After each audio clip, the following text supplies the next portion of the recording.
શ્રી વલ્લભાધીશ કી જય. જય શ્રી કૃષ્ણ. વાલ્હા વૈષ્ણવો, શ્રી વલ્લભના ચરણોમાં મારા દંડવત પ્રણામ. આજે આપણે એક વાર્તા રામદાસજી નામના વૈષ્ણવની સાંભળીશું. રામદાસજી એક દિવસ મીરાબાઈના શ્રી ઠાકોરજીના આગળ કીર્તન કરતા હતા.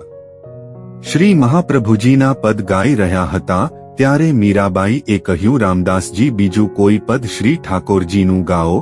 તેમણે કહ્યું, આ કોનું પદ છે?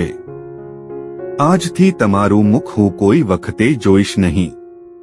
એટલું કહી તરત ઉઠી પોતાને ઘેર ગયા. સઘળું કુટુંબ લઈને તે ગામથી ચાલી નીકળ્યા.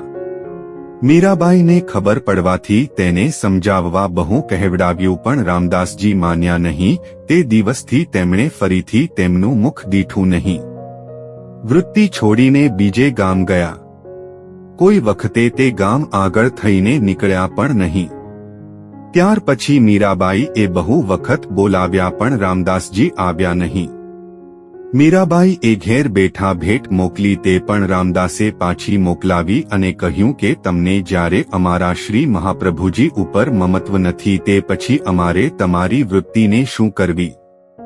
એવી વૃત્તિ તો અમને બહુ મળશે, પણ અમારે તો શ્રીયાચાર્યજી વિના સર્વસ્વ ત્યાગ છે. અમારે તો એમના ચરણારવિંદનો આશ્રય એ જ કર્તવ્ય છે. એમ જણાવી કંઈ પણ રાખ્યું નહીં. રામદાસજી શ્રી મહાપ્રભુજીના એવા કૃપાપાત્ર ભગવદીય હતા જેમની વાર્તા અનિર્વચનીય છે. આ વાર્તામાંથી આપણે શીખીએ છીએ કે શ્રી મહાપ્રભુજીને શ્રી ઠાકોરજી કરતા અન્ય છે એવું દેખનારનો સંગ નહીં કરવાનું જણાવ્યું છે. શ્રી મહાપ્રભુજી એ જ શ્રી ઠાકોરજી છે અને એમના ચરણકમળનો આશ્રય જેમને સિદ્ધ થયો છે તેમનું ચિત્ત કોઈ પણ અન્ય સ્થળે લાગતું જ નથી. રામદાસજીએ જે વૃત્તિથી પોતાના દેહનું અને કુટુંબનું ગુજરાન ચાલતું હતું તે વૃત્તિને પોતાના ભાવમાં ફેર પડવાથી એકદમ ત્યાગ કર્યો. વૈષ્ણવોએ વૃત્તિને માટે ફિકર ન કરતા ભાવરૂપી નિધિ માટે ખાસ સાવચેતી રાખવી. વૈષ્ણવો, આના કરતા અધિક વૈરાગ્ય બીજો કયો હોય? રામદાસજીનું શ્રી મહાપ્રભુજીના ઉપરનું મમત્વ અનુકરણીય છે.